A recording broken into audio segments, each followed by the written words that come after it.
everybody, welcome back to Skyway Classics YouTube channel. We're now going for a ride in our 1936 Ford pickup truck custom. Of course, you know, back in the day these trucks only went probably 40 miles an hour. Now being customized in today's normalization, this one we have here featuring a green and black exterior, featuring what they call the milkshake top wheels, but I still call them baby moons, with the V8 symbol in the middle, coming with the spare on the side.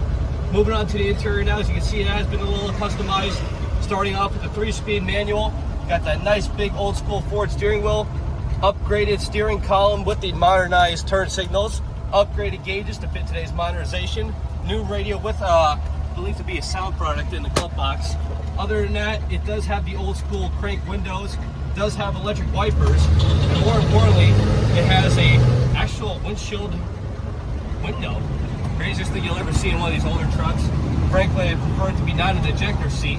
But anyway, let's move underneath the hood, coming with a 304 flathead V8 motor. Definitely better than the old school 6 you can get in this kind of truck. But other than that, it is a cool restoration. Definitely been upgraded. Of course, I want to mention it does have the 12-volt system upgraded from the 6-volt. So definitely you're getting a win-win with this kind of truck.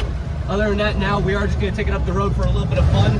But after that, we're just going to get up on the lift. So just stay tuned to see you underneath.